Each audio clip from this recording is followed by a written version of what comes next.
Nataranta si Cynthia sa loob. Nagpatuloy naman sa pagpukpok sa pintuan si George sa labas. Bubuksan mo ba tong pinto o sisirain ko to? Pagbabanta pa ng lalaki.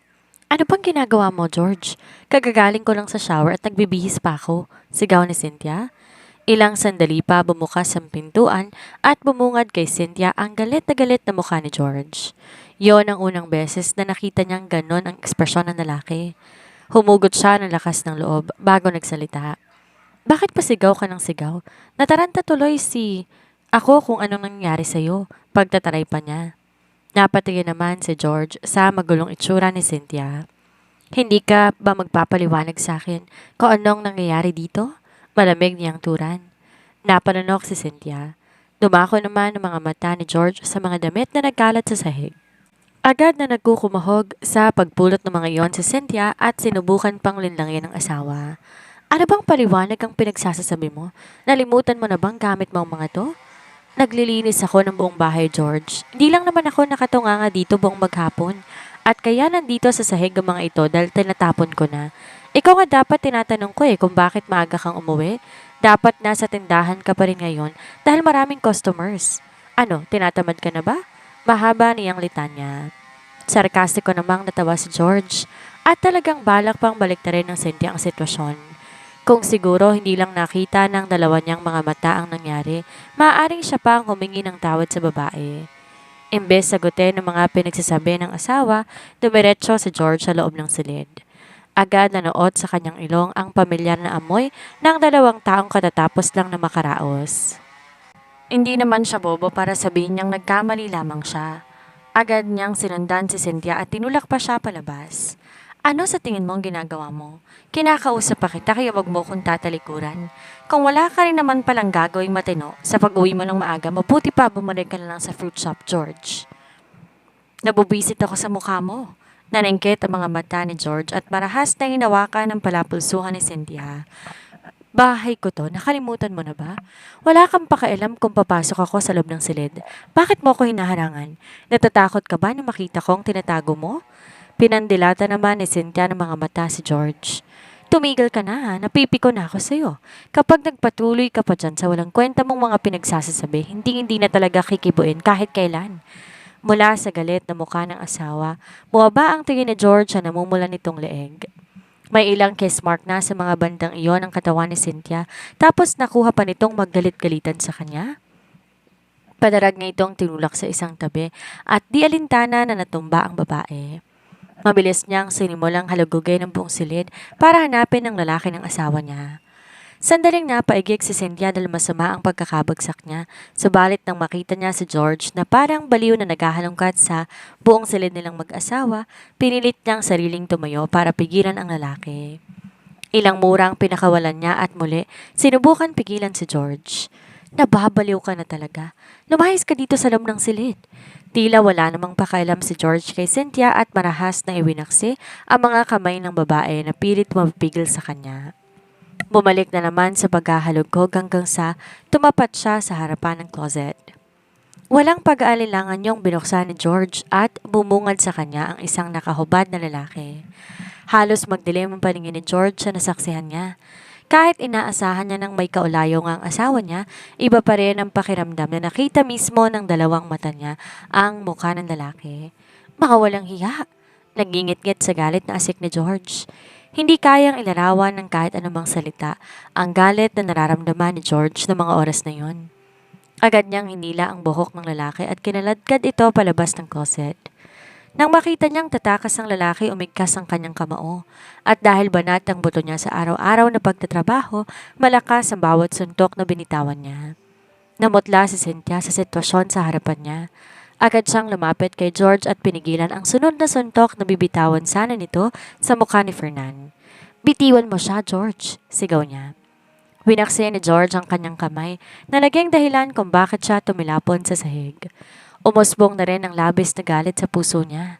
George, kapag sinaktan mo pa si Fernan, ipapakulong kita, muli niyang sigaw. Nabitin sa ere ang kamao ni George sa narinig niya mula sa sarili niyang asawa.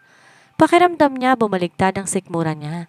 Hindi siya lubos makapaniwala na kinakampihan ni Cynthia ang lalaki nito. Nanginginig naman sa takot ang nakahubad na lalaking tinawag nitong Fernan. Wala akong kasalanan. Patawarin mo ko, inakit lang ako ni Cynthia. Sarkastiko namang natawa si George. Paano kaya nahulog si Cynthia sa lalaking to na wala man lang bayag at siya pang sinisisi? Malakas tong sinampal ni George at sinipa palabas kasama ng mga damit nito.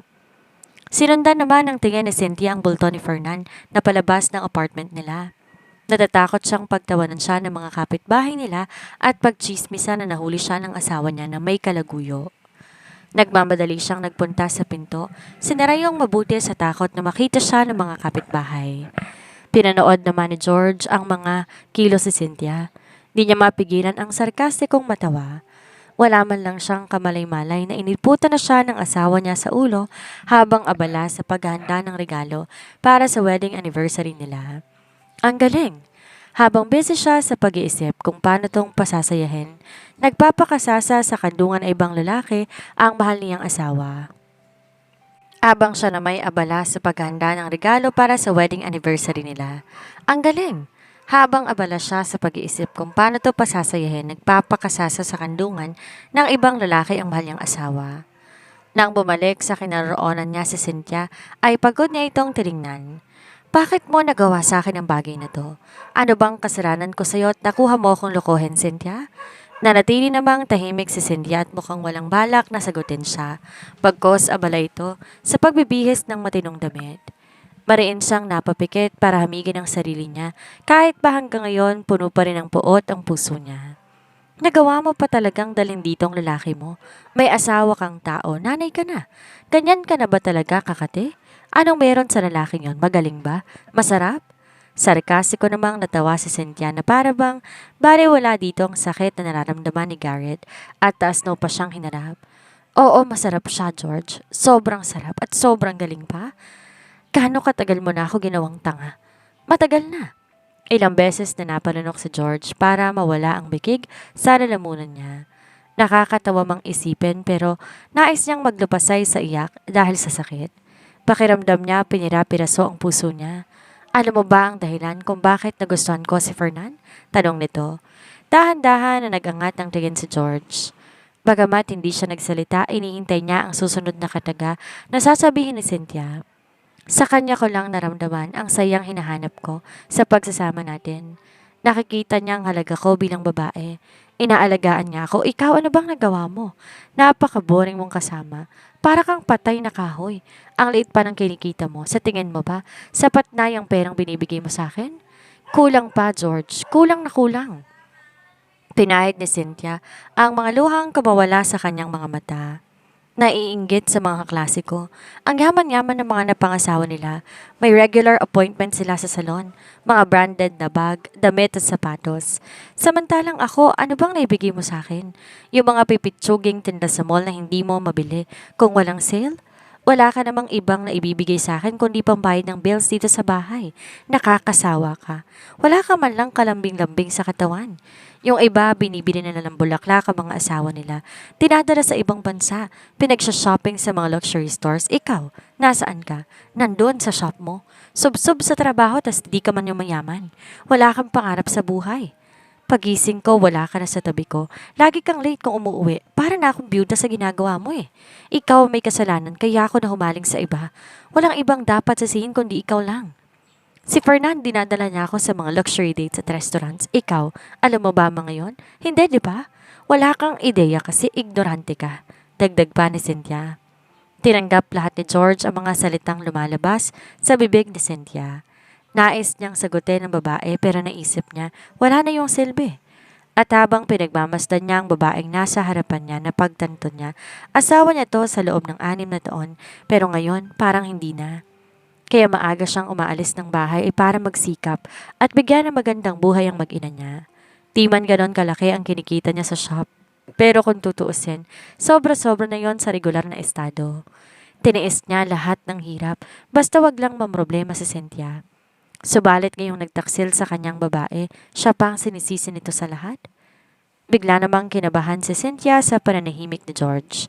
Natatakot siya na may gagawing masama si George sa kanya. Ilang beses siyang napalunok. Napasulyap pa siya sa madumi nitong damit. Pakiramdam niya'y nasa isang pelikula sila at kadalasan pa namang sinasabi ng ina na nakakagawa ng di magandang bagay ang isang lalaki kapag sobrang galit. Kung sakali man at may gagawing masama si George sa kanya, siguradong hindi siya makakatakas dahil alam niyang malakas ito gawa ng batak sa trabaho. Palihim na inilibot ni Cynthia ang mga mata niya sa paligid habang naghahanap ng bagay na maaari niyang gamitin para unahan si George. Humugot ng malalim na paghinga si George bago nagsalita. Kung ganon ay formal na lang tayong maghiwalay, Cynthia. Magpa-file ako ng divorce. Kaya niyang tiisin lahat ng kamalitahan nito. Kung tutuusin, mahal niya ang babae na matagal na silang nagsasama. Idagdag mo pa na nanay ito ng anak niya. Pero sa kabila ng lahat, hindi niya matatanggap ang pangangaliwa ng babae kaya mas mainam na maghiwalay na lang sila. Halos lumukso sa tuwa ang puso ni Cynthia sa naging desisyon ni George. Matagal na rin naman siyang sawa sa buhay na to. Kung nung nakaraan nanghihinayang pa siyang pakawalan si George, ngayon hindi na. Nangako sa kanya si Flip na bibigyan siya nito ng pera kada buwan. May kotse din to at mas mainam yon kumpara sa bulok na truck ni George. Agad siyang umupo sa sofa at pinag-isipan kung ano ang gagawin niya. Ilang sandali pa'y nagsimula na siyang magsalita. Ikaw ang makikipaghiwalay sa akin kaya dapat lang nabayaran mo ko. Kukunin ko ang kalahati ng bahay. Blankong ekspresyon sa mukha ni George pero wala na siyang pakialam pa. Wala akong trabaho kaya ibigay mo sa akin lahat ng savings mo pati na ang pera ng fruit shop mo. Natigil siya sa pagsasalita nang marinig niyang tumawa si George. Napailing kasabay ng kanyang tawa habang nakikinig kay Cynthia. Ito na nga ang nagkasala, ito pang may ganang mag-demand. Subalit kung iisipin, ayaw na rin naman niya sa bahay nila. Baka mamaya ilang ulit na lang dinomihan ang silid nilang mag-asawa. Ibibenta na lamang niya ang bahay at magsisimula siyang muli. Ang tanging nais niya ng mga oras na yon matapos ng koneksyon nila sa isa't isa. Subalit hindi makakapayag ito na kukunin nito ang pera sa shop niya. Talagang gusto mo na hatiin ang lahat? Ano sa tingin mo ang mangyayari sa amin ng anak ko? Sarkastiko niyang asik. Ikaw ang may gustong makipaghiwalay, kaya natural lang nababayaran mo ko. Isa pa, pinagsilbihan kita sa loob ng ilang taon, kaya dapat lang may parte ako sa lahat ng meron ka. Walang balak na umalis sa buhay ni George si Cynthia hanggat di niya nauubos lahat ng meron si George. Mataman namang tinitigan ni George si Cynthia. Ang akala niya makikiusap to sa kanya na hindi sila maghihiwalay pero hindi niya inaasahan na hihingi ito kaagad ng pera. Nakaramdam na ng inis si Cynthia nang makita na nagmamatigas si George. Di na tayo magsasama pa, George, kaya't ibigay mo sa akin ang hinihingi ko. Kung ayaw mong palalakihin ko tong gulo para mas lalo pang mapahiya ang pamilya mo, alam ng lahat ang ginawa ng pamilya ni George kay Gretchen. Kapag ka pinalabas niya sa madla ang tungkol sa kanina ni George at babalik na rin niya ang lalaki, sigurado siya mas malulubog pa sa kahihiyan ang buong pamilya nila. Halos hindi makapaniwala si George na si Cynthia ang nasa harapan niya ngayon. Ibang-iba to nung una niyang makilala ang babae at pinakasalan niya. Bilib siya sa galing nitong magtago ng tunay na ugali. Pero sa kabilang banda, nagpapasalamat siya at nabunyag na ang lahat. Mas mainam pang masaktan siya ngayon kaysa habang buhay siya nitong lolokohin. Iisipin na lang niyang nagpakain siya ng isang aso sa loob ng ilang taon. Sa ngayon, tinatamad siyang makipagtalo. Naiinis din siya sa sarili niya kung gaano siya katanga, kaya naman marahan siyang tumango. Okay, ibibigay ko sa'yo lahat ng iniingi mo. Tapos na tayo at malaki ka nang gawin. Ano ba nang gusto mo basta't maiwan sa akin ang anak ko? Ha, you wished. Mananatili si JP sa akin dahil ako ang nanay niya. Kontra ni Cynthia. Hindi ko siya ibibigay sa'yo. Walang magandang matututunan si JP mula sa'yo kundi ang kalandian mo. Hindi ba't ayaw mo sa kanya at madalas mo siyang tawaging estupido?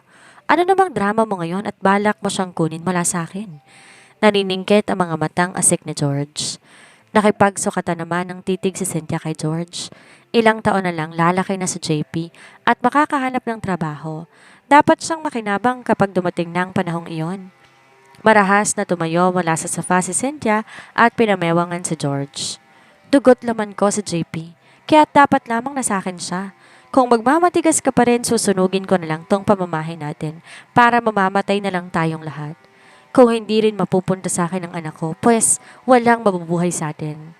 Madalas ganito ang ginagawa niya kay George noon. Tinatakot niya at pinagtataasan ng boses. Sumusunod naman to sa kanya na parang isang mabait na aso at hindi na nakikipagtalo pa. Subalit imbes sumang-ayon, tumango si George at sinalubong ang nag-aapoy na tingin ang kanyang mga mata. Balak mong dalhin ang anak ko kasama ng kabit mo. Sinasabi ko sa iyo, hinding-hindi mangyayaring gusto mo. At bakit hindi? Ako ang nanay. Kahit saang batas pa tayo umabot, ako ang mas may karapatan sa kanya. Wala kang pakialam kung sino magiging kasama ko pagkatapos natin maghiwalay at sisiguraduhin ko hindi mo na makikita pa si JP nang walang pahintulot mula sa akin. Nagpunta sa kusina si Cynthia at binuksan ang gas tank nila sabay angat sa lighter na hawak niya. Akala mo ba nagbibiro lang ako? Susunugin ko to ng buong bahay. Sakto nga't pabalik na si JP. Sama-sama tayong mamatay kapag hindi mo ako sinunod, George. Mas lalo lang nadagdagan ng pagkamuhi ni George kay Cynthia. Di ba rin ang masaktan siya, pero ibang usapan na kapag anak na niya ang involved. Umigti ang kanyang panga, nilapitan si Cynthia. Pinatay ang gas tank sabay bawi sa lighter. Kung gusto mo talagang mamatay, pues sumama ka sa akin at huwag kang mangdamay ng iba. Kung nais itong mamatay, sasamahan niya ito para siguraduhin hindi talaga ito makakatakas. Marahas na kinaladkad ni George si Cynthia palabas ng bahay nila. Pilit namang nagpupumigla si Cynthia at nais na kumawala sa pagkakahawak niya. Ano ba, Garrett? Bitawan mo nga ako? Sigaw pa ng babae. Gusto mong mamatay, di ba? Ihahatid kita sa lugar na sigurado ko walang matitira sa atin kahit abo. Huwag mo lang masaktan ang anak ko. Di naman makapaniwala si Cynthia sa kinahinatnan ng paranakot niya kay George. Mukhang tototohanin yata ng lalaki ang pagpapakamatay na sinasabi niya. Hindi pa nakontento si George at walang pag-iingat siyang binuhat na para bang isang sako ng bigas. Sigurado siyang pinagtitinginan na sila ng mga kapitbahay nila. Sa pagkakataong yon, wala namang pakialam si George kahit na malaman pa ng lahat ang nangyayari sa kanila. Matapang nang dinala ni Cynthia ang lalaki nito sa bahay nila. Siguro matagal na siyang pinagtatawanan ng mga ito nang hindi niya alam. Kaya naman hindi niya hahayaan na makaligtas si Cynthia at sigurado siyang aalagaan naman ni Gretchen ang anak niya kapag nawala siya. Ano ba? Bitawan mo nga ako? George, kapag hindi ka nakinig sa akin, ipapakulong talaga kita. Sigaw ni Cynthia sa matinis na boses. Hindi ba't nais mong mamatay? Ito na ang katuparan ng kahilingan mo, Cynthia. Pagbibigyan kita at magkasama nating kikitain ng demonyo. Sinubukan ni Cynthia na kumapit sa railings ng hagdan pero malakas si George at wala na siyang nagawa pa. Nakakuha naman ng atensyon ng lahat ng nasa apartment complex ang away nilang mag-asawa at sa nakikita nilang bangis ni George ngayong araw, halos lahat sila'y natigilan. Magulo ang itsura ni Cynthia. Wala pa itong suot na pantalon at tanging maliit lamang na shorts. Samantalang namumula na ang mukha ni George sa labis na galit na maging sila'y natatakot na rin. Natanaw naman ni Salome at Sara ang nangyayari. Gaya ng iba, sandali rin silang natigilan pero maya-maya lang masayang napapalakpak. Mukhang nahuli na ni George si Cynthia at ang kabit niya. Mabuti naman, natutuwang ani Salome at nakahinga pa ng maluwag. Talaga namang ginalit ng babaeng yan si George. Mabuti nga sa kanya. Segunda naman ni Sara. Nang makita nilang papunta sa likuran ng apartment complex ang mag-asawa, agad nila tong sinundan. Nang makarating sila sa bakanting parte ng lugar, dinig na dinig nila ang sigaw ni Cynthia. Tulungan niyo ako. Papatayin ako ng lalaking to. Wala namang mababanaag na simpatya sa mga kapitbahay para kay Cynthia. Subalit sinubukan pa rin ang mga ito na pakiusapan si George dahil naaawa sila sa lalaki. George, maghunos dili ka. Huwag mong pag-aksayahan ang panahon ng babaeng yan. Tama si Salome, George. Huwag kang pabigla-bigla ng desisyon. Kung may masamang mangyayari sa'yo, paano na lang sa JP? Segunda ni Sara. Napasulyap si George sa matatanda niyang kapitbahay at malungkot ng umiti. Maraming salamat sa inyo pero problema namin mag-asawa to kaya kailangan ako ang tumapos dito. Kung sasaktan lang rin naman si Cynthia si JP at patuloy siya nitong pagbabantaan, mas mabuti pang wala na sa mundo ang salawahan niyang asawa. Nilingon ni George si Cynthia na sa malamig niyang mga mata at makulimlim na ekspresyon ng kanyang mukha. Napasulyap naman si Cynthia sa isang drum ng gasolina na naroon. Maraming gasolina dito at may dala kong lighter. Handa ka na bang sumama sa akin papuntang impyerno, Cynthia? Mabilis na nakalapit si Auntie Salome kay George. George, huminahon ka. Hindi na ito magandang biro, iho. Kung kanina nakukuha pa ni Cynthia na makipag-angasan kay George, ngayon, labis na takot na ang nararamdaman niya. Ito pa lang ang unang beses na nakita niya si George na parang baliw. Mukha tong sinaniba ng masamang espiritu. Agad na lumuhod si Cynthia sa harapan ni George. Wala na siyang pakialam pa sa dignidad niya. Alam ko, mali ako, George. Huwag kang mag-alala. Hindi na ako manggugulo pa. Wala na rin akong hihingin pa sa'yo na kahit na ano, palayain mo lang ako. Pagsusumamo niya at nagsimula ng umiyak. Kahit na nakita ni George ang pagluhod ni Cynthia, walang nagbago sa ekspresyon niya. Noon, madalas siya nitong pagalitan. Di niya inakalang kaya pala nitong magpakumbaba. Nakakatawa nga lang kung iisipin. Sinamantala naman ni Auntie Sarah ang pagkakataon at agad inilayo si Cynthia mula kay George para paghiwalayan ng dalawa at humupa ang tensyon. George, wala kang ibang dapat na isipin ngayon kundi ang anak mo. Kailangan ka niya. Huwag mong aksayahin ang buhay mo sa walang kwentang babaeng yan. Pagpapatuloy pa ni Salome. Tama, bata pang anak mo. Ano na lang ang gagawin niya kapag nawala ka? Huwag kang mag-alala, George. Makakarma din ang babaeng yan sa ginawa niya sa'yo. Pinalibutan ng mga kapitbahay si George at inalo. Nakita nila kung gaano kabuting asawa at ama si George. Kapag may problema ang sino man sa kanila, hindi ito nangingiming tumulong sa abot ng makakaya ng lalaki. Naaawa sila kay George at hindi nila maatim na makitang sisirain nito ang sariling buhay dahil lang sa babaeng kagaya ni Cynthia. Mas lalo pang naging miserable si George nang marinig ang mga sinabi ng kapitbahay niya. Mukhang di lang ngayon ang pagkakataon na nagdala ng lalaki si Cynthia sa bahay nila. Kaya naman pala, nasabi ni na Auntie Salome at Sarah ang narinig niya kanina. Alam na pala ng buong apartment complex ang kabalastagan ni Cynthia at siya lang bukod tayong walang ideya sa nagaganap. Mapait siyang napangiti bago nagangat ng tingin kay Cynthia. Wala pa man siyang sinasabi, sunod-sunod na ang naging pag-iling ng babae. Gaya ng sabi ko, wala akong kukunin mula sa'yo. Nangangatog pa rin ang tuhod niya sa nangyari, kaya naman hindi na siya naglakas loob pa na mag-demand ng kahit ano. Mabilis niyang nilisan ang lugar at hindi alintanang itsura niya. Wala siyang dalang kahit ano maging ang damit at ang mismong anak niya. Sakto at kagagaling lang ni JP mula sa paaralan. Nasa labas pa lamang siya. Nakita niya ang magkukumpul ng tao sa daraanan niya sa unahan na nag-uusap-usap. Nagpatuloy siya sa paglalakad nang dumaan ang isang pamilyar na figura sa harapan niya. Mommy! Tawag niya sa kanyang ina. Sabalit nilampasan lamang siya ng babae at di man lamang nag-abala na solyapan siya. Nanatili siyang nakatayo sa kinaroroonan niya habang tinatanaw ang direksyon na pinuntahan ng kanyang ina nang marinig niyang usapan ng mga kapitbahay nila. Kawawa naman ang batang yan. Kapal na mukha ng babaeng yun, no? Kung ako pa doon, binugbog ko na yun hanggang sa malagutan ng hininga. Nakakaawat ang babaeng yun na naging nanay ni JP. Kawawa din si George. Matagal na siyang niloloko ng asawa niya. Kung ako sa babaeng yun, matagal ko na yung pinilayas eh. Kay George ba talaga ang batang yan? Shh! Magsitigil na nga kayo. Maririnig kayo ni George. Saway ni Sarah sa mga kapitbahay. Nakasimangot namang lumapit si Salome sa mga ito. Tapos na ang palabas, magsiuwian na kayong lahat? Nang sunod-sunod na nagsialisa ng mga ito, nilapitan na ni Salome sa JP. JP, nasa taas na ang daddy mo. Umakit ka na, okay? Tipid nang umiti si JP at marahang tumango. Thank you po, Grandma Salome. Habang paakit ng hagdan, naramdaman ni JP na may hindi magandang nangyari sa mga magulang niya. Nang buksan niya ang pinto ng apartment, nakita niya ang kanyang daddy George. Nakaupo sa sahig. Nagkalat sa buong paligid ang damit ng kanyang ina. Patakbong nagtungo si JP sa kanyang ama. Daddy, bakit sa sahig kayo nakaupo? Sabi ni teacher sa chair daw po dapat. Napakurap-kurap si George at pilit ng umiti. Marahan niyang hinaplos ang ulo ni JP bago nagsalita. Nagugutom ka na ba? Ipagluluto ka ni Daddy. Napalingon naman si JP sa mesa at napangiti. Daddy, may food pa sa table.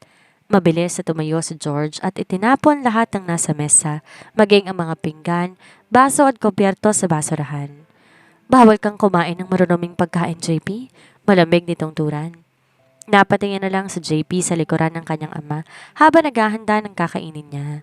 Parang nag-away na naman ang mommy at daddy niya at talagang wala sa mood ang kanyang ama. Napayuko siya at agad na nakita ang isang pulang box sa sahig. Pinulot niya yon at binuksan. Nakita ni JP ang isang magandang bracelet at dahil hindi niya alam kung anong nangyayari, lumapit siya sa kanyang ama at inabot sa lalaki ang box. Daddy, para po kay mommy? Inosente niyang tanong. Natigilan naman si George. Wedding anniversary nila ngayon at balak niyang sorpresahin si Cynthia pero mukhang siya yatang nasorpresa. 6 na taon. 6 na taon na sila bilang mag-asawa at ngayong gabi, matatapos na yun. Magsisimula na siyang mamuhay. Silang dalawa na lamang ng anak niya.